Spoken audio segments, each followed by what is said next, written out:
بسم الله الرحمن الرحيم. الرحمن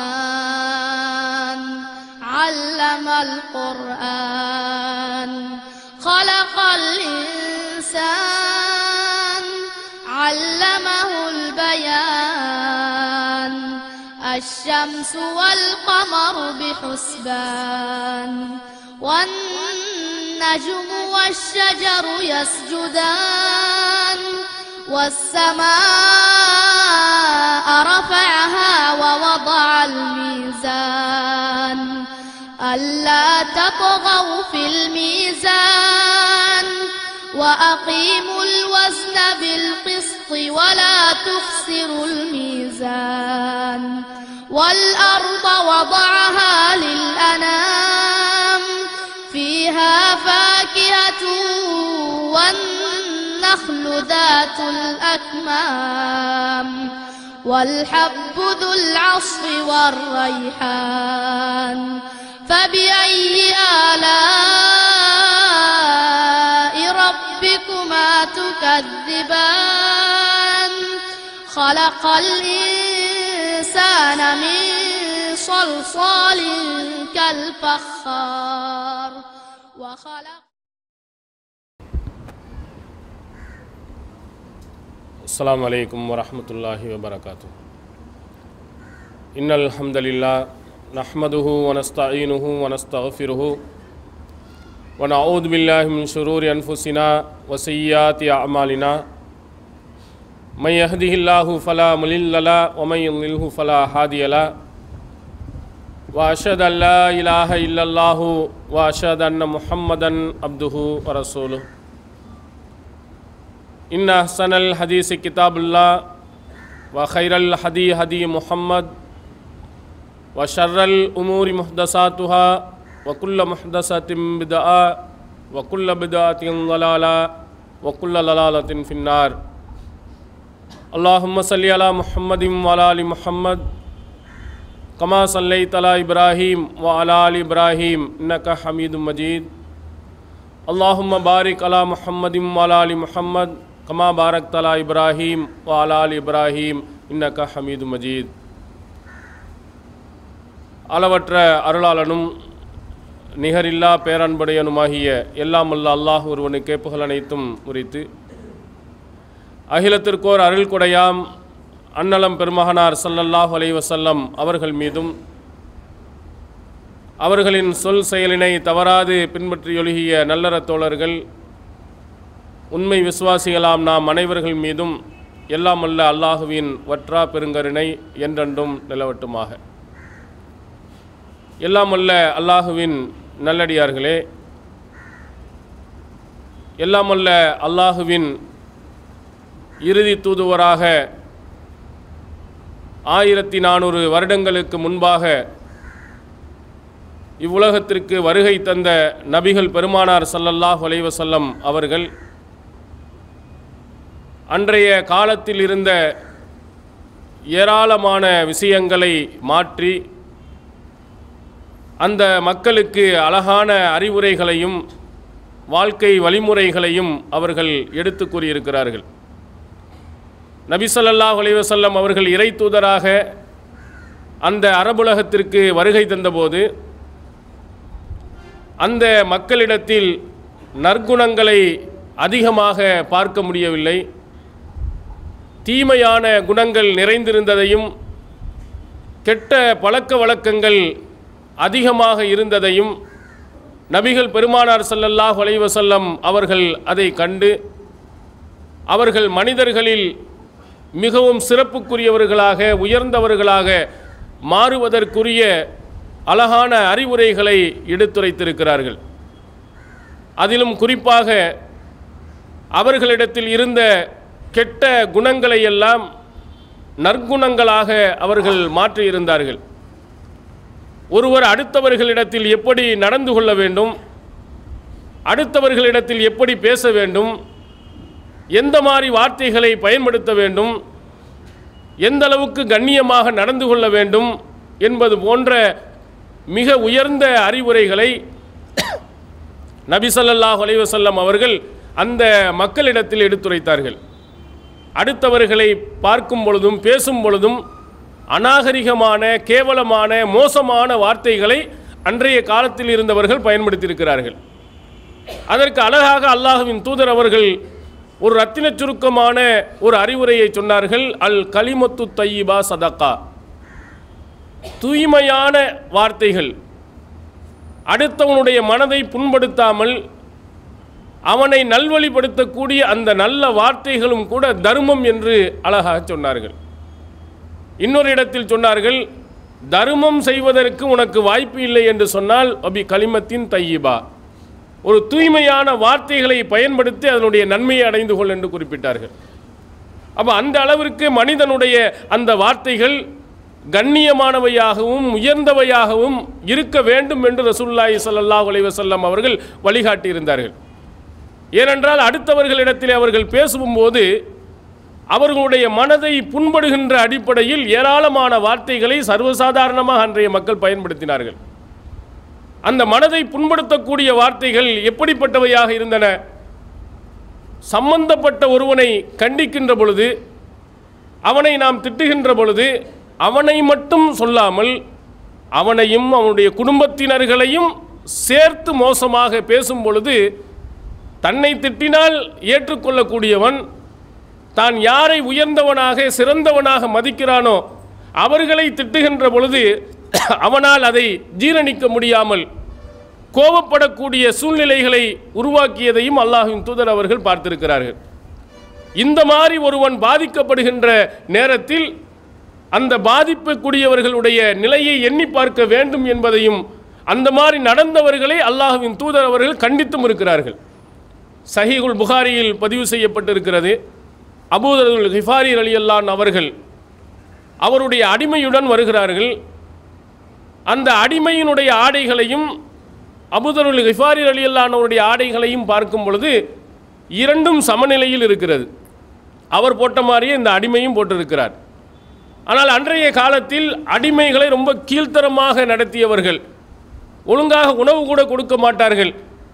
ஒரு கால்நடைகளை போன்று நடத்தப்பட்ட அந்த காலகட்டத்தில் அபூ தர் கிஃபாரி என்ற அந்த ஒரு எஜமானனும் அவருடைய அடிமையும் சமமான ஆடைகளை அணிந்து வருகின்ற பொழுது ஆச்சரியப்பட்டு அவரிடத்தில் கேட்கப்படுகிறது, என்ன ரெண்டு பேரும் சமமான ஆடைகளை பயன்படுத்தியிருக்கிறீர்களே என்று கேட்டபோது அவர்கள் ஒரு விளக்கத்தை கொடுத்தார்கள். என்னுடைய அடிமை ஒரு தடவை தவறு செய்கின்ற பொழுது நான் அவரை திட்டினேன். அவரை மட்டும் திட்டலை, அவங்களுடைய தாயையும் சேர்த்து திட்டிவிட்டேன். ஒருவன் ரொம்ப அன்பையும் பாசத்தையும் செலுத்துவான் என்று சொன்னால் அது முதல்ல தாய் தான். தந்தை கூட இரண்டாம் பட்சம்தான். அல்லாஹ்வின் தூதர் அவர்கள்ட்ட கேட்கும் பொழுது கூட மான் அஹக்கு பி ஹுஸ்னி சஹாபத்தி, நான் தோழமை கொள்வதிலே அன்பு காட்டுவதிலே மிகவும் தகுதியானவர் யார் என்றால் ரசூலுல்லாஹி அலைஹி வஸல்லம் சொன்னாங்க, உம்முக்கண்டாங்க, உன்னுடைய தாய் தான். முதல் 3 இடம் திரும்ப கேட்கும் பொழுதும் தாய் என்றார்கள், 3வது கேட்கும் போதும் தாய் என்றார்கள். தாய்க்கு அவ்வளோ உயர்ந்த இடத்தை அல்லாஹ்வின் தூதர் அவர்களும் கொடுத்திருந்தார்கள். சாதாரண மனிதர்களும் தன்னுடைய தந்தை மீது வைத்திருக்கக்கூடிய பாசத்தை விட தன்னுடைய தாயின் மீது அளவு கடந்த பாசத்தை வைத்திருப்பார். அது அடிமையாக இருந்தாலும் சரி, எஜமானனாக இருந்தாலும் சரி. அப்போது ரசூலுல்லாஹி ஸல்லல்லாஹு அலைஹி வஸல்லம் உடைய தோழராக இருந்த அபூ தர் கிஃபாரி அவர்கள் அந்த அடிமையை திட்டினால் அருமையை திட்டிருக்க வேண்டும். ஆனால் என்ன செய்கிறார், சேர்த்து அவருடைய தாயையும் சேர்த்து இழிவாக பேசிவிடுகிறார். இதுவும் நம்முடைய வாடிக்கையில் நிறைய நாம் பார்க்கிறோம். யாரையா திட்டுகின்றோம்னா அவங்க அம்மா அவங்க அப்பா எல்லாத்தையும் சேர்த்து மோசமாக திட்டுவது. வளர்ப்பை பார் என்று சொல்வார்கள். அந்த குடும்பமே அப்படித்தான் என்று திட்டுவார்கள். யாரோ ஒருத்தன் சொன்னால் அவனை மட்டும் திட்டணும். ஒரு சில வகையில் நம்முடைய வளர்ப்பினாலும் தவறு ஏற்படுவது உண்டு. அவருடைய தாய் தந்தை நல்லவராக இருந்து அவர் நல்ல அறிவுரை சொல்லியும் கேட்காமல் போன கெட்டவர்களும் உண்டு. உதாரணத்துக்கு நூஹ் அலைஹிஸ்ஸலாம் எடுத்துக்கொண்டால் அவர்கள் தன்னுடைய மகனுக்கு எவ்வளவோ அறிவுரையை சொல்லத்தான் செய்தார்கள். அவன் ஏற்றுக்கொண்டானா? ஓரிரை கொள்கையை மறுத்தான். அல்லாஹ்வுடைய அந்த வேதனையை கேலி செய்தான், கிண்டல் செய்தான், அழிந்தவர்களில் போனான். அப்போ அந்த மகனை பார்க்கக்கூடியவர் என்னத்தை நூஹ் நபி வளர்த்து கிழிச்சாரு அப்படின்னு சொல்ல முடியுமா? அவன் நல்ல முறையில் தான் வளர்த்தாரு, அவன் கெட்டு போனான். அப்படியும் சிலர்கள் இருக்கின்ற பொழுது நாம் ஒரு மனிதனை பேசுகிறோம் என்றால் அவனை மட்டும் தன்னுடைய குடும்பத்தை போட்டு இழுத்து திட்டுவது என்பது அது மோசமான காரியம். அப்போ உடனே என்ன செய்தார், இந்த அடிமை அவருடைய தாயை திட்டிய காரணத்தினால் அவரால் மனம் பொறுக்க முடியலை.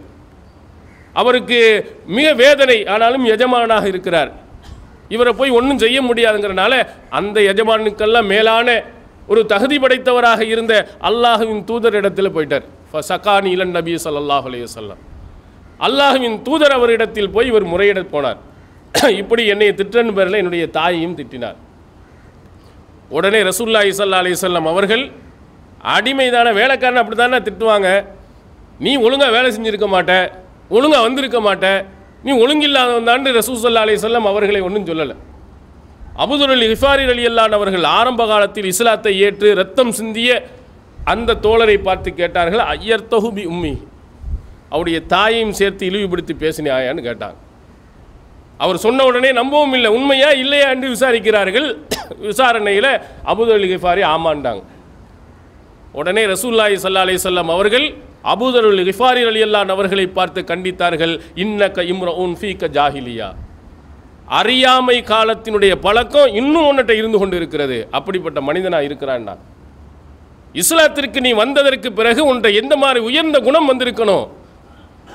அவரை திட்டுகிறேன் என்ற பெயரிலே அவருடைய தாயை திட்டியதை அல்லாஹ்வின் தூதர் அவர்கள் அறியாமை காலத்தில் ஐயாமுல் ஜாஹிலியா அவனுடைய பழக்கம் முன்னிடத்தில் இருக்கிறது என்று கண்டித்தவர்கள், அல்லாஹு தஆலா இந்த அடிமைகளை உங்களின் கீழே கொடுத்திருக்கிறான், நீங்கள் சாப்பிடுகின்ற பொழுது அவர்களுக்கு சாப்பிடை கொடுங்கள், நீங்கள் ஆடை அணிகின்ற பொழுது அதே போன்று அவர்களுக்கும் ஆடையை கொடுங்கள் என்று அல்லாஹுவின் தூதர் அவர்கள் அன்றைய தினத்தில் எனக்கு அறிவுரை கூறினார்கள். எனவே என்ன போன்ற ஆடை அவர்களுக்கு கொடுத்தேன் என்று அவர்கள் பதிலளிக்கிறார்கள். இந்த சம்பவம் நமக்கு எதை உணர்த்துகிறது என்று பாருங்கள். எவ்வளவு உயர்ந்த ஒரு அற்புதமான ஒரு அழகான பண்பாடை அல்லாஹ்வின் தூதர் அவர்கள் சொல்லிக் கொடுக்கிறார்கள். அவருடைய மனதை, அவருடைய உள்ளத்தை பாதிக்கின்ற அடிப்படையில் அநியாயமான முறையில் நீங்கள் பேசினீர்களானால் அதுவும் மிகப்பெரிய ஒரு குற்றம் என்றார்கள். ஒருத்தர் அநியாயமாக பாதிக்கப்படுகிறான், கொஞ்சம் கோபமாக பேசுகிறான்டா, அதை நீ ஏற்றுக்கிறான். நம்முடைய செயலினால், நாம் நடந்த முறையின் காரணத்தினால் நாம் தவறாக நடந்திருப்போமானால் அப்போ அவன் கோபப்படுகிறான், ஆத்திரப்படுகிறான், சில வார்த்தைகளை திட்டி விடுகிறான் என்றால் அதை நீங்கள் ஏற்றுக்கொள்ள வேண்டும். ஏன்னா நீங்கள் நடந்த முறை அப்படி. அப்போ அந்த மாதிரி கோபத்தை அல்லாஹ்வின் தூதர் அவர்கள் அங்கீகரித்தார்கள். சஹீஹுல் புகாரியில் இன்னொரு செய்தியை நாம் பார்க்கிறோம். அல்லாஹ்வின் தூதரிடத்திலே ஒருவர் கடன் கொடுத்திருந்தார். அந்த கடனை போய் அல்லாஹ்வின் தூதரிடத்தில் கேட்கிறார். அந்த கேட்கும் முறை ஃபஅகுல்லல, ரொம்ப கடினமானதாக இருந்தது. அந்த கடினம் எந்த அளவுக்கு என்றால் அந்த தோழர்கள் அவரை அடிக்க போகும் அளவுக்கு மோசமாக கேட்டார். வார்த்தையிலோ அல்லது செயலிலோ அல்லாஹ்வின் தூதர் அவர்களை இழிவுபடுத்துகின்ற அடிப்படையில் அவர் கடனை கேட்டவுடன் நபி தோழர்கள் எல்லாம் அவரை தாக்கப் போகிறார்கள். அப்போ ரசூலுல்லாஹி ஸல்லல்லாஹு அலைஹி வஸல்லம் சொல்லுவாங்க, தஅூஹு, அவரை விட்டு விடுங்கள். நான் இன்னலி சாஹிபில் ஹக்கி மகாலா, இது போன்றவருக்கு சில இந்த மாதிரி வார்த்தைகளை பயன்படுத்துவது, நடத்து கொள்வதற்கு உரிமை இருக்கிறது என்று சொன்னார். எவ்வளவு அழகான அறிவுரை என்று பாருங்கள்.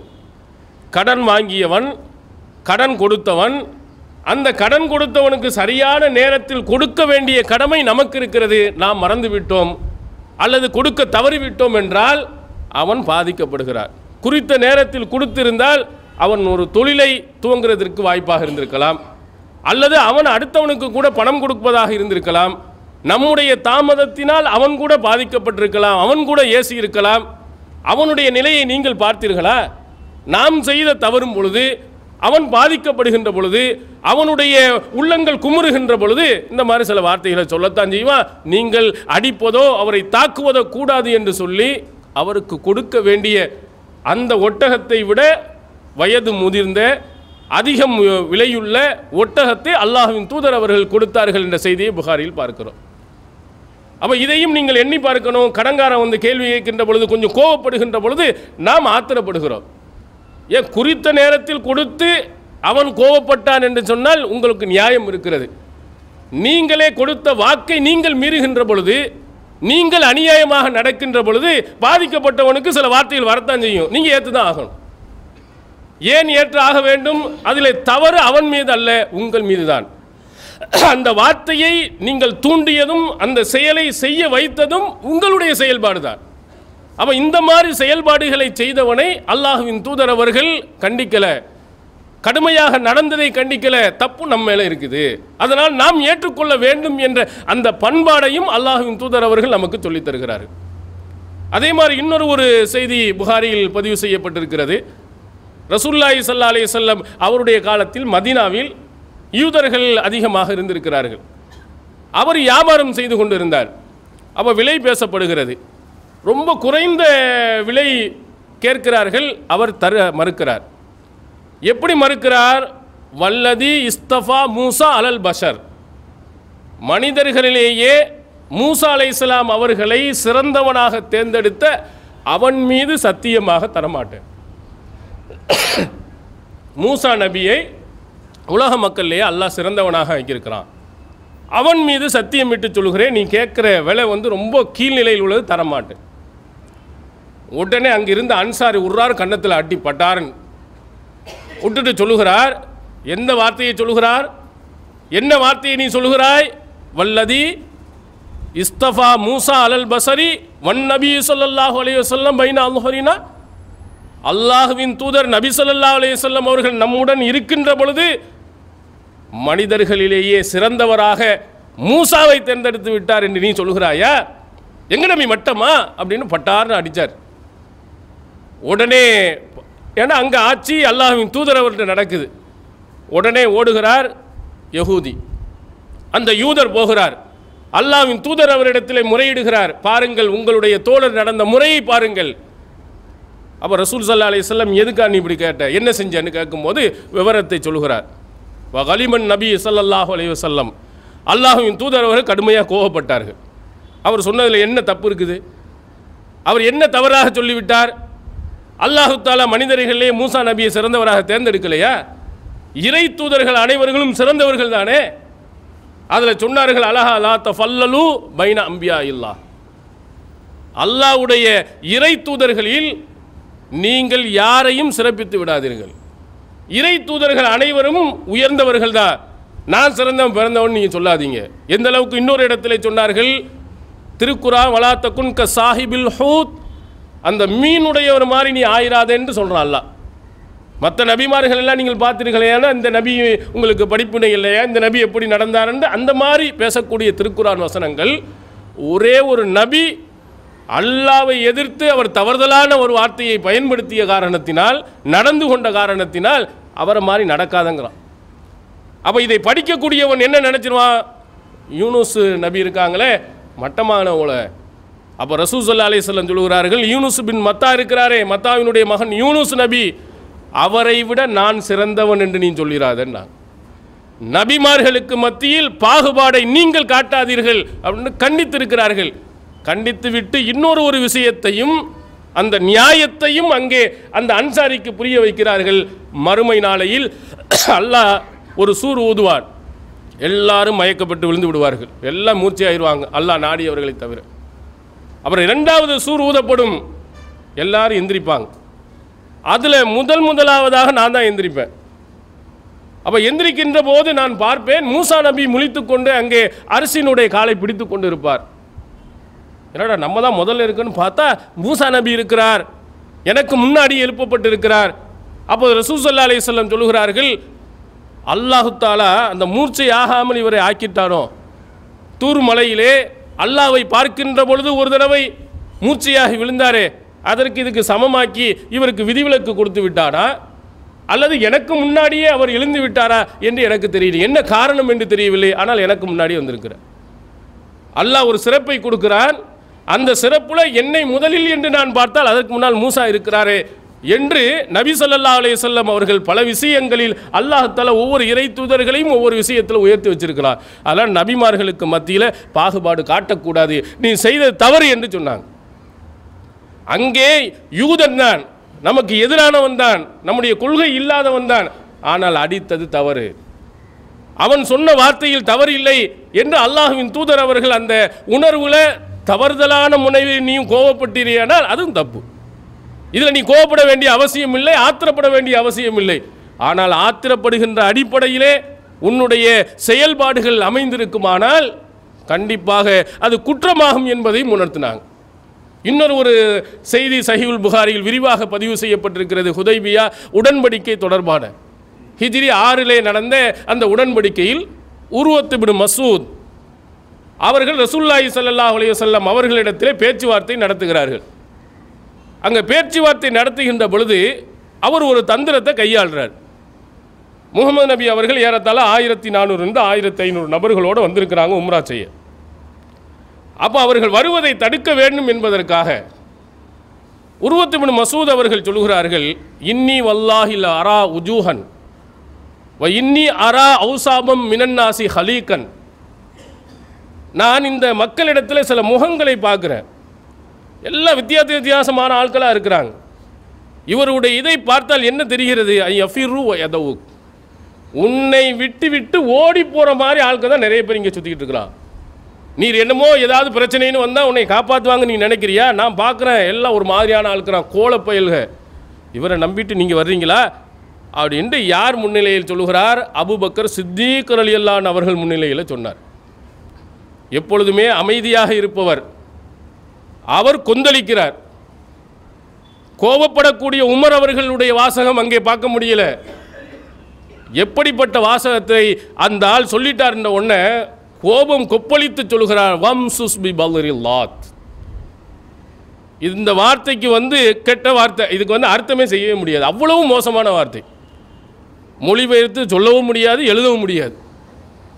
அவ்வளவு கேவலமான ஒரு வார்த்தையினால் அபூபக்கர் சித்திக் அவரை திட்டி சொல்கிறார், நஹ்னு நஃபிரு அன்ஹு வ நதவு, அல்லாஹ்வின் தூதர் அவர்களை விட்டு நாங்கள் ஓடி போய் விடுவோமா, விட்டு விடுவோமா, யாரை பார்த்து நீ சொல்கிறாய் அப்படின்ட்டு கடும் கோபப்பட்டு ஒரு மோசமான கெட்ட வார்த்தையை அங்கே சொன்னார். இதை விட கேவலமான ஒரு வார்த்தையில், மோசமான வார்த்தையில் திட்டவே முடியாது. அரபினால நம்ம சொல்லிட்டோம், தமிழிலோ மற்ற மொழியிலே மொழிபெயர்க்க முடியாத அளவுக்கு அவ்வளவு கேவலமான அந்த வார்த்தைகளை அவர் சொன்னவுடன் அல்லாஹ்வின் தூதர் அவர்கள் அங்கே கண்டிக்கல. அபூபக்கருடைய கோபம் நியாயமானது. ஆனால் எங்களுடைய சொந்த பந்தங்கள் எல்லாத்தையும் விட்டுட்டு வந்தவங்க, எங்களுடைய சொத்துக்களை இழந்துட்டு வந்தோம், எங்கள் குடும்பத்தை இழந்து விட்டு இந்த தூதருக்காக இந்த கொள்கைக்காக நாங்கள் வந்த எங்களை பார்த்து ஓடி போய் ஒன்று நீ சொல்றியா? அது நியாயமான கோபம் என்பதின் காரணத்தினால் அல்லாஹ்வின் தூதர் அவர்கள் அவ்வளவு மோசமான வார்த்தையை கண்டிக்கலை. சின்ன இதை கூட நபி ஸல்லல்லாஹு அலைஹி வஸல்லம் கண்டித்திருந்தாங்க, நல்ல வார்த்தைகளை பேச வேண்டும் என்று சொன்னாங்க. ஆனால் உணர்வை தூண்டிவிட்டு ஒரு மோசமான வார்த்தையை சொல்ல வைத்தவன் காரணத்தினால் அவர் சொன்னதில் நியாயம் இருக்கிறது, இது அநியாயமானது இல்லை என்று அல்லாஹ்வின் தூதர் அவர்கள் அதை கண்டிக்காமல் விட்டு விட்டார்கள். அப்போ அந்த மாதிரி கோபத்தை ஊட்டுகின்ற மாதிரி நாம் ஒரு செயலை செய்துவிட்டு அவன் கோபப்பட்டார்னா ஆத்திரப்படக்கூடாது. அந்த கோபத்தில் இவ்வளவு மோசமாக பேசிவிட்டார் என்று சொல்லக்கூடாது. இதனால் தான் அல்லாஹு தஆலா திருக்குர்ஆனில் சொல்கிறான், வலா தசுபுல்லதீன மின் தூனில்லாஹி, அல்லாஹ் அல்லாதவர்களை வணங்குகிறார்களே அவர்களை நீங்கள் திட்டாதீர்கள். யசுபுல்லாஹ அதுவம் பிகைரில், எந்த அறிவும் இல்லாமல் அநியாயமாக விரோதத்தனமாக அல்லாஹ்வை அவன் திட்டுவான். அடுத்தவருடைய கடவுள் பொய் தான், அது இல்லை என்று தான் சொல்கிறோம். ஆனால் அதுக்காக வேண்டி விமர்சனம் செய்ய அறிவுபூர்வமாக நீ விளக்கு, ஆனால் அதை போய் நீ திட்டிராத. நீ அங்கே திட்டினியண்டா அவன் அல்லாஹ்வை திட்டுவான், அப்போ ரெண்டு பேருக்கு மத்தியில் பெரிய கொந்தளிப்பு வரும், பயங்கரமான சண்டை ஏற்படும் அப்படின்னு திருக்குர்ஆன் இந்த மாதிரி மக்களுடைய உணர்வுகளை தூண்டிவிட்டு சண்டை பிரச்சனைகளை உருவாக்கக்கூடாது. ஒரு அறிவுபூர்வமான முறையில் இந்த மார்க்கத்தை எடுத்து சொல்ல வேண்டும். இதில் யார் தவறு செய்திருந்தாலும் அதை கண்டிக்கும் விதமாக அல்லாஹ்வின் தூதர் அவர்களுடைய நடவடிக்கையை நாம் பார்க்க முடிகிறது. இந்த செய்திகளை எல்லாம் வைத்து சமீபத்தில் நடந்த ஒரு சம்பவத்தை நீங்கள் ஒப்பிட்டு பாருங்கள். சார்லி ஹெப்டேன்னு ஒரு வார இதழ் பிரான்ஸில் இருந்துச்சு. அந்த பத்திரிகையினுடைய அணுகுமுறையை என்னன்னு சொன்னால், அடுத்தவருடைய உணர்வுகளை தூண்டிவிட்டு அதன் மூலமாக விளம்பரம் தேடுவது. உங்களுக்கு இந்த சார்லி ஹெப்டேன்னு சொன்னால் இப்போ உங்களுக்கு தெரியும். இதுக்கு முன்னாடி ஏதாவது தெரியுமா? சார்லி சாப்ளின் தான் உங்களுக்கு தெரியுமே தவிர இந்த ஹெப்டேன்னா என்ன, ஹெக்டேயான்னு கேட்டுட்டு இருப்போம். இப்போ எல்லாரும் பரவலாக பத்திரிகை படித்தவனுக்கு பூரா ஆமாம் ஒரு பத்திரிகை இருக்குது. ஏன் இந்த மாதிரி விளம்பர யுக்தியின் மூலமாக பிரச்சனையை உருவாக்கி உலக நாடுகளெல்லாம் பேச வைத்து பத்திரிகை அதிகமாக விற்பனை செய்ய வேண்டும் என்று அவர்கள் என்ன மனதுக்கு வந்ததோ அத்தனையும் செய்கிறான். அந்த மாதிரி ஒரு பத்திரிகை, இந்த பத்திரிகையில் யாரையும் என்ன செய்கிறதில் விட்டு வைப்பதில்லை.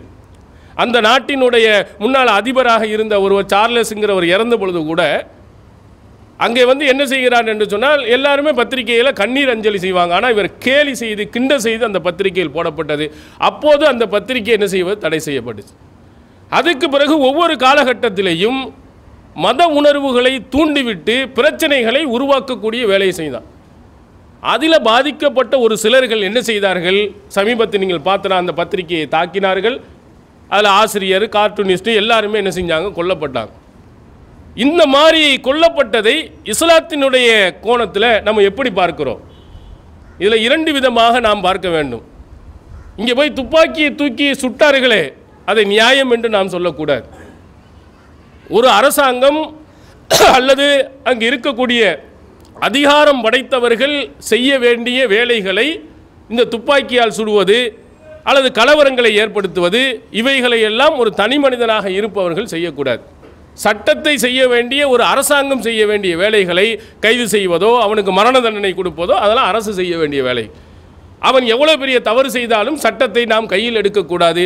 இந்த துப்பாக்கி சூடை நாம் கண்டிப்பாக கண்டிக்க வேண்டும். இது கண்டிப்பதற்குரிய ஒன்றுதான். அதே நேரத்தில் இரண்டாவது ஒன்றையும் நீங்கள் பார்க்கணும். இந்த முதல் ஒரு பகுதியை மட்டும் இந்த உலகம் முழுவதும் பார்த்திருக்கிறார்கள். நிறைய பேர் அந்த துப்பாக்கி சூடு முடிந்த உடனே உலகத் தலைவர்கள் அத்தனை பேரும் அங்கே போய் கூடி மிகப்பெரிய கண்டனத்தை பதிவு செய்தார்கள். ஒரு பகுதியை பார்த்த நீ இன்னொரு பகுதியை நீ பார்க்கல. அந்த பத்திரிகையில் இவ்வளவு பெரிய தாக்குதல் வந்ததற்கு யார் காரணம்? அநியாயமாக தீவிரவாதியாக இருந்தவன் போய் சும்மா போய் துப்பாக்கி சுட்டானா? ஒரு அப்பாவியாக இருந்தவனை சுட்டானா? எந்த ஒரு விரோதமும் இல்லாதவனை போய் சுட்டானா? என்ன காரணத்துக்காக செய்தான்? அதை ஆய்வு செய்யலை. தெரிந்தும் சிலர்கள் தெரியாமல் விட்டாங்க. அவன் செய்த மிகப்பெரியது என்ன? அல்லாஹ்வின் தூதர் அவர்களை வரைபடம் வரைந்து, அது கேலி சித்திரம் வரைந்து மோசமாக தொடர்ந்து செய்து கொண்டு வந்தான். பலவர 2000க்கு முன்னிலேயே 2010 2006லேயே ரசூலுல்லாஹி ஸல்லல்லாஹு அலைஹி வஸல்லம் அவர்களை கேலி செய்து வரைபடம் வரைந்ததற்காக வேண்டி பிரான்ஸில் முஸ்லீம்கள் மிகப்பெரிய ஒரு போராட்டத்தை நடத்தியிருக்காங்க. நீ செய்யக்கூடாதுன்னு கண்டிச்சிருக்காங்க. துப்பாக்கிலாம் எடுக்கலை. இப்படியே தொடர்ச்சியாக அவர்கள் வந்து அல்லாஹ்வின் தூதர் அவர்களை, அரசியல் சாக்கடைகளை, அந்த அரசியல்வாதிகளை எப்படி வரைபடத்தில் கேலி கிண்டல் செய்வானோ அதே போன்று அல்லாஹ்வின் தூதர் அவர்களை செஞ்சான். அவனை கோபத்தை தூண்டி விட்டது இவன் தான். தன்னுடைய தாயை விட, தன்னுடைய தந்தையை விட, தன் உயிரை விடவும் மேலாக நேசிப்பவர் அல்லாஹ்வின் தூதர் அவர்கள். திருக்குர்ஆன் அப்படி நமக்கு சொல்லி தந்திருக்கிறது. அந்நபியு அவுலா பில் முஃமினீன மின் அன்ஃபுஸிஹிம். மூமின்களுக்கு இந்த தூதர் தன்னுடைய உயிரை விடவும் மேலானவர். இப்படி சொன்ன அந்த தூதரை கேலி வரைஞ்சிருக்கான். சரி, வரைகிறான உனக்கு அறிவு இருக்கா? நீ என்னைக்காவது அல்லாஹ்வின் தூதர் அவர்களை பார்த்துருக்கிறியா? அவருக்கு புகைப்படம் இருக்குதா? படம் இருக்குதா? ஒன்றுமே கிடையாது. யாராவது ஒருத்தன் இருந்தான்னா அவனை மாதிரி நீ படம் வரையலாம். இறை தூதருக்கு புகைப்படமே கிடையாது, அப்படிப்பட்ட உருவமே இல்லை. நீ மூசாவுக்கு பார்க்கலாம், ஈசா நபிக்கு கூட பார்க்கலாம், அது கூட படம் வரைஞ்சி வச்சுருக்கான். 2000 வருடத்துக்கு முன்னால் உள்ளான்னு சொல்லிட்டு ஒரு திருவள்ளுவர் கூட படத்தை வச்சுருக்கான். அல்லாஹ்வின் தூதர் அவர்களுக்கு உண்டா? நீ எப்படி இந்த படம் தான் முகமதுன்னு எப்படி நீ பார்த்த? உனக்கு எப்படி தெரியும்? அப்போ இந்த மாதிரி வரைபடங்களை வரைத்து உயிரை விடம் நேசிக்கக்கூடிய ஒரு இறை தூதரை ஒரு கண் அப்படி ஒரு மாதிரி வைத்துக்கொண்டு, தாடி ஒரு மாதிரி வச்சுக்கொண்டு, கை அப்படி ஒரு மாதிரி வைத்துக்கொண்டு வரைந்தால் அவன் கோவப்படுவானா படமாட்டானா? அவனுக்கு ஆத்திரம் வருமா வராதா? உனக்கு வேறு வேலை இல்லையா? இஸ்லாத்தை அறிவுபூர்வமாக விமர்சனம் செய்ய வரவேற்கிறோம். இஸ்லாத்தினுடைய சட்டம் காட்டுமிராண்டித்தனமா எழுது, பதிலடி தர தயாராக இருக்கிறோம். இதுக்கு இந்த மாதிரி கேலியும் கிண்டலும் பண்ணுவதற்கு உனக்கு யார் அதிகாரம் கொடுத்தா? இந்த மாதிரி செய்தால் அடுத்தவன் கோபப்பட மாட்டானா? இதை எதையுமே என்ன செய்யாமல் கவனிக்காமல் இந்த மாதிரி செய்தார்களே, இவர்களை கண்டிக்காமல், இவனுடைய அநியாயங்களை சுட்டி காட்டாமல் துப்பாக்கி சூட மட்டும் பெரிதாக என்ன செஞ்சாங்க காட்டியிருக்கிறான். அல்லாஹ்வின் தூதர் அவர்கள் ஒரு மூமின் செய்கின்ற பொழுதும் கண்டிச்சாங்க. ஒரு யூதனுக்கு எதிராக முஸ்லீம் செய்கிறார், அப்போதும் அல்லாஹ்வின் தூதர் அவர்கள் நீ சொல்வது தவறு என்று கண்டித்திருக்கிறார்கள். அதே மாதிரி மூமினாக இருக்கக்கூடிய நியாயமாக இருந்தால் அவனை ஆதரித்து இருக்கிறார்கள். நியாயத்தின் அடிப்படையில் அல்லாஹ்வின் தூதர் அவர்கள் பார்த்திருக்கிறார். ஆனால் இந்த பத்திரிகை உலகத்தில் இருப்பவர்கள் கட்டுக்கடங்காத அவர்களுக்கு உரிமை இருக்கிறது, பத்திரிகை சுதந்திரம் இருக்கிறது என்ற பெயரில் அல்லாஹ்வின் தூதர் அவர்களை மோசமாக சித்தரித்ததின் காரணத்தினால அவன் துப்பாக்கி எடுக்க நேர்ந்தது. அவன் துப்பாக்கி எடுத்ததற்கு காரணம் எல்லாம் அவர்கள் தான் முக்கியமான காரணம். அதை தடை செஞ்சிருக்கணும், அதை கண்டித்திருக்கணும், இந்த மாதிரி செய்யக்கூடாது என்று சொல்லியிருக்கணும். உலக தலைவர்கள் எப்படி துப்பாக்கி சூடை கண்டித்தார்களோ அதை போன்று இந்த மாதிரி வரைபடம் மறைந்ததையும் கண்டித்திருப்பார்களே, ஆனால் நியாயம் என்று சொல்லலாம். அதனால் இஸ்லாத்தினுடைய பார்வையில் நீங்கள் எடுத்து பார்த்தால் நிச்சயமாக இது போன்ற துப்பாக்கி சூடுகளை கண்டிப்பது அதே நேரத்தில் இந்த மாதிரி உணர்வுகளை தூண்டி பிரச்சனைகளை உருவாக்குவதையும் கண்டிக்கிறது. நாங்கள் இதே மாதிரி அடுத்தவர்களுடைய, அதாவது இயேசு என்று சொல்லக்கூடியவர்கள், அது கூட ஈசா நபியை நாங்கள் ஏற்றிருக்கிறோம், அல்லது மாற்று மதத்தவர்களுடைய அந்த கடவுள்களை வரைபடமாக ஒரு மோசமாக சித்தரித்தால் அதை நாம் கண்டிப்போம். அதே நேரத்தில் அது தவறு என்பதை அறிவுபூர்வமாக நாம் விளக்குவோம். ஏன்னா அல்லாஹ்வின் தூதர் அவர்கள் அப்படித்தான் நமக்கு என்ன செய்ய சொல்லியிருக்கிறார்கள். ஒருவன் செய்ததற்காக வேண்டி, ஒருவன் செய்யக்கூடிய தவறுக்காக வேண்டி அவர்கள் சம்பந்தப்பட்டவர்களை சொல்வதையும் கண்டித்திருக்கிறார்கள். அநியாயமாக கேலி செய்வதையும் கிண்டல் செய்வதையும் நபி ஸல்லல்லாஹு அலைஹி வஸல்லம் அவர்கள் என்ன செஞ்சாங்க, கண்டித்திருக்கிறாங்க. அடுத்ததாக இன்னொரு முக்கியமான ஒரு விஷயம் நீங்கள் தெரிந்திருக்க வேண்டும். அல்லாஹ்வின் தூதர் அவர்கள் இந்த மாதிரி கேலி செய்யக்கூடிய கிண்டல் செய்யக்கூடியவர்களை எல்லாம் கொலை செய்வதற்கு அனுமதித்திருக்கிறாங்க. புகாரியில் அதற்கு ஹதீஸ் இருக்கிறது அப்படின்னு ஒரு வாதத்தை எடுத்து வைப்பார்கள். புகாரில் ஒரு ஹதீஸ் இருக்கிறது. முஹம்மது இப்னு மஸ்லமா ரலியல்லாஹு அன்ஹு அவர்கள் அல்லாஹ்வின் தூதர் அவர்களை ஏசிய காப் இப்னு அஷ்ரஃப் என்பவனை கொலை செஞ்சிருக்கிறார். அல்லாஹ்வின் தூதர் அவர்களிடத்தில் அனுமதி வாங்கி அல்லாஹ்வின் தூதர் அவர்களை ஏசியவனை அவர்கள் தந்திரமாக கொலை செஞ்சிருக்கிறாங்க. புகாரியில் இந்த செய்தி பதிவு செய்யப்பட்டிருக்கிறது. ரசூலுல்லாஹி ஸல்லல்லாஹு அலைஹி வஸல்லம் அவர்களை அவன் கேலி செய்கிறான், கிண்டல் செய்கிறான்னால, அவன் பெரிய அளவில் உள்ளவனாக இருந்தனால அவனிடத்தில் நேராக போனார். யார்? முஹம்மது இப்னு மஸ்லமா போய் கேட்குறாங்க, எங்களுக்கு கொஞ்சம் உணவு தானியங்கள் வேண்டும்னு கேட்குறாங்க. அவர் உணவு தானியங்கள் வேணும்னா அவங்க மனைவியை எங்களுக்கு அடகு வைங்க அப்படின்றார். நீனே அழகானவனாக இருக்கிறான், என்னுடைய மனைவிமார்கள்லாம் வச்சோம்னு சொன்னால் நீ சும்மா விடுவியா? இது நியாயமாண்டார். சரி, அது வேணாம், உன் குழந்தைகளையாவது அடகு வை. அப்போ அவங்க கேட்டாங்க, நான் என்னுடைய குழந்தைகளை இந்த தானியங்களுக்காக நான் அடகு வைத்தேன் என்று சொன்னால் பிற்காலத்தில் மக்கள் என்ன பேசுவாங்க? சாப்பாட்டுக்காக நீ பெத்த பிள்ளையை அடகு வைத்தவன் என்று கேலி செய்ய மாட்டாங்களா? அதனால் இதுவும் வேண்டாம் அதுவும் வேண்டாம், எங்களுடைய ஆயுதங்களை உங்கள்கிட்ட அடமானம் வைத்து விட்டு உணவுப் பொருட்களை வாங்கிக்கிறோன்றார். இவருடைய தந்திரத்தை காப் இப்னு அஷ்ரஃபுக்கு புரியலை. சரி, கொண்டு வந்த உடனே ஆயுதங்களை அவர் எடுத்துகிட்டு வந்தார். ஏன்னா சும்மா ஆயுதத்தோடு போனோம்னு சொன்னால் என்ன பிரச்சனைன்னு பிடிச்சிருவான்ல, என்ன செக்யூரிட்டி அங்கே இருக்க பாதுகாப்பு இருக்கக்கூடியவன் பிடிச்சிருவாங்கிறதுக்காண்டி ஆயுதத்தை அடகு வைக்கிறதுக்காண்டி நாங்கள் கொண்டு போகிறோன்னு அவர்கிட்ட ஆயுதத்தை கொண்டு போகிற மாதிரி கொண்டு போய் கொலை பண்ணிட்டார். இதுதான் புகாரியில் சுருக்கமாக பதிவு செய்யப்பட்டிருக்கிறது. இதை வைத்துக்கொண்டு என்ன சொல்ல பாருங்கள், அல்லாஹ்வின் தூதர் அவர்களை ஏசியவனை அல்லாஹ்வின் தூதர் அவர்கள் கொலை செய்ய அனுமதிச்சிருக்காங்க, ஹதீஸ் இருக்க அப்படின்னு கேட்கலாம். ஆனால் அது ஒன்று மட்டுமல்ல, அல்லாஹ்வின் தூதர் அவர்களை ஏசியதாக புகாரியில் ஹதீஸ் மாதிரி அபூதாவுதிலேயும் ஒரு செய்தி பதிவு செய்யப்பட்டு கூடுதல் விளக்கத்துடன் பதிவு செய்யப்பட்டிருக்கிறது. கான காப் இப்னு அஷ்ரஃப் யஹ்ஜுன் நபி ஸல்லல்லாஹு அலைஹி வஸல்லம். இந்த காப் இப்னு அஷ்ரஃப் ரசூலுல்லாஹி ஸல்லல்லாஹு அலைஹி வஸல்லம் அவர்களை என்ன செய்திருக்கிறான்? ஏசி இருக்கிறான். ஏசிய உடனே ரசூல் ஸல்லல்லாஹு அலைஹி வஸல்லம் கொலை செய்யலை, அவனை எச்சரிக்கை செய்தார்கள்.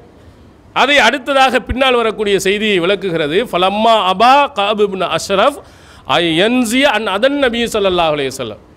நபி ஸல்லல்லாஹு அலைஹி வஸல்லம் அவர்களுக்கு நோவினை செய்வதை விட்டுவிட மறுத்த பொழுது எச்சரிக்கை செய்கிறாங்க, அதெல்லாம் முடியாது, நான் கேலி செய்வேன், கிண்டல் செய்வேன், பிரச்சனை உருவாக்குவேன் அப்படின்னு தொடர்ந்து அவன் செய்து கொண்டு இருந்த பொழுதுதான் முஹம்மது இப்னு மஸ்லமா போனார். அதைவிட முக்கியமான ஒன்று, அல்லாஹ்வின் தூதர் அவர்களை ஏசியது மட்டுமல்ல, யுஹர்ரிலு அலைஹி குஃபார குரைஷ், குறைஷிகள் இருக்கிறார்கள், அவர்களை நபி ஸல்லல்லாஹு அலைஹி வஸல்லம் அவர்களுக்கு எதிராகவும் தூண்டிவிட்டான். எங்கே இருந்து கொண்டு? மதீனாவிலே இருந்து கொண்டு அந்த நாட்டுக்கு எதிராக எதிரியாக இருந்த மக்காவில் இருந்த குறைஷிகளை போய் தூண்டிவிட்டு எதிராக போர் செய்யி, அவங்களை எதிராக நட அப்படின்னு சொன்னால் எந்த நாடாவது ஏற்றுக்கிறோமா? இந்த நாட்டினுடைய தூதுவராக இருந்து கொண்டு இந்த நாட்டிலே கலவரத்தை உருவாக்க ஒருத்தர் இருந்தான்னா சும்மா விட்டுருவீங்களா? அல்ஹம்துலில்லாஹ் உட்காருங்க சாப்பாடுங்க கொடுக்குவாங்களா?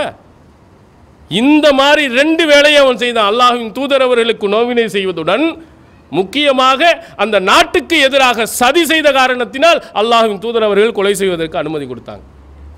ரசூல்லா அப்படியே கொண்டு அத்தனை பேரை கொலை செய்யணும்னு ஆசைப்பட்டவங்களா? அப்படின்னா மக்காங்கிறதே இல்லாமல் போயிருக்கும். ஹிஜ்ரி 8 அல்லாஹ்வின் தூதர் அவர்கள் மதீனாவிலிருந்து மக்காவுக்கு போகிறார்கள். அத்தனை பேரை அடித்தவன், உதைத்தவன், எதிர்த்தவன் எல்லாம் தான் அங்கே உட்கார்ந்துட்டு இருந்தான். ரசூலுல்லாஹி ஸல்லல்லாஹு அலைஹி வஸல்லம் அவர்கள் நினைத்திருந்தார்களா அத்தனை பேரை வெட்டி நிர்மூலமாக்குன்னு சொல்லியிருப்பாங்க. நீ போர் செய்யன்னு வந்தால் நான் எதிர்த்து போராடுவேன், உயிருக்கு உத்தரவாதமான வீட்டில் போய் கதவை மூடிக்கிட்டு உன் உயிரை பாதுகாத்து கொண்டாங்க. அத்தனை பேரும் போய் உள்ளே தான் இருந்தான். அத்தனை பேருடைய உயிருக்கும் அல்லாஹ்வின் தூதர் உத்தரவாதம் கொடுத்தாங்க, கொலை செய்யலை.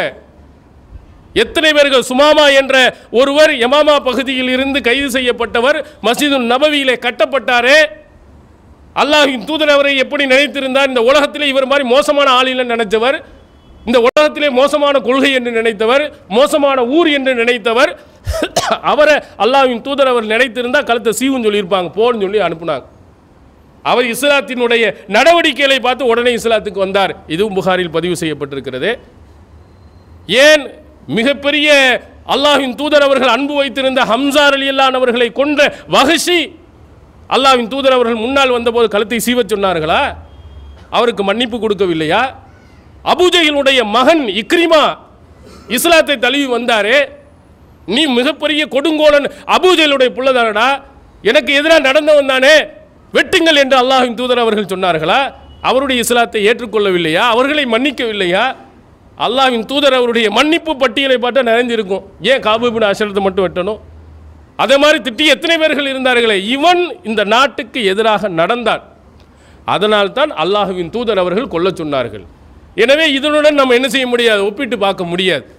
இவர்கள் செய்வது அப்பாவி மக்களுடைய உணர்வுகளை தூண்டுவது.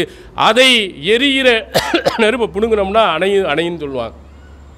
அவர்கள் என்ன எரிக்கிறானே அதை நீங்கள் அடக்கினீர்களே என்று சொன்னால் இங்கு இருக்கக்கூடிய மக்கள் அமைதி அடைவார்கள். அடிப்படை காரணம் என்ன என்பதை உலக மக்கள் விளங்கி இது மாதிரி கேலி செய்ய கிண்டல் செய்யக்கூடியவர்கள் எல்லாம் அந்த பத்திரிகைகள் எல்லாம் கட்டுப்படுத்த வேண்டும், நியாயமான விமர்சனங்கள் செய்ய வேண்டும். இதைத்தான் இஸ்லாம் ஆதரிக்கிறது. அல்லாஹ்வின் தூதர் அவர்கள் நமக்கு காட்டித்தந்த அந்த அடிப்படையில் அடுத்தவர் நியாயமான முறையில் நாம் விமர்சனம் செய்வோம், அடுத்தவருடைய உணர்வுகளை மதிப்போம். எல்லாம் அல்ல அல்லாஹு தஆலா அப்படிப்பட்ட நல்லவர்களாக ஆக்கியருள்வானாக. வாஹிர் தஅவானா அல்ஹம்துலில்லாஹ்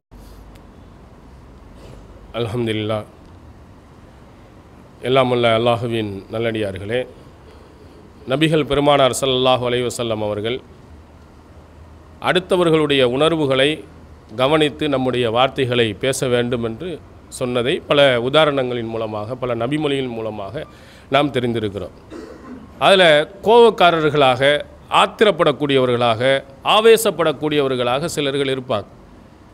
அந்த மாதிரி ஆட்கள் ரொம்ப மோசமான வார்த்தைகளை பயன்படுத்துகிற மாதிரி ஆட்களாக இருந்தால் அவர்களுக்கும் ஒரு அழகான அறிவுரை அல்லாஹ்வின் தூதர் அவர்கள் சொன்னாங்க.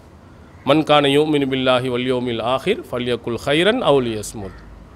யார் அல்லாஹுவையும் மறுமை நாளையும் நம்புவராக இருந்தால் நல்லதை சொல்லட்டும் அல்லது வாய் மூடி இருக்கட்டும். நம்ம பேசினாலே சண்டை தான் வரும். நாளைக்கு உள்ள பிரச்சனை இன்றைக்கி நாம் உருவாக்கிடுவோம், நம்ம பேசினால பிரச்சனைகள் உருவாகும் அப்படின்னு நம்ம நினைத்தோமானால், அந்த எண்ணம் இருக்குமானால், அப்படி நம்ம பல அனுபவங்களை பார்த்திருப்போமானால் உடனே வாயை மூடி பேசவே செய்யாது. இது ஒரு நல்ல அணுகுமுறையாக அல்லாஹ்வின் தூதர் அவர்கள் நமக்கு அறிவுரை சொல்லியிருக்கிறாங்க. அதனால் ஆத்திரப்படக்கூடியவர், கோபப்படக்கூடிய, அடுத்தவருடைய உணர்வுகளை தூண்டுற மாதிரி உள்ளவர்களாக இருந்தால் அவர்கள் பேசாமல் இருப்பது சிறந்தது என்று அல்லாஹ்வின் தூதர் அவர்கள் சொல்லியிருக்கிறார்கள். அதனால் அல்லாஹ்வின் தூதர் அவர்கள் சொன்ன அந்த அறிவுரையின் அடிப்படையில் நன்மையான விஷயங்களை மட்டும் நம்ம பேசுவோம்.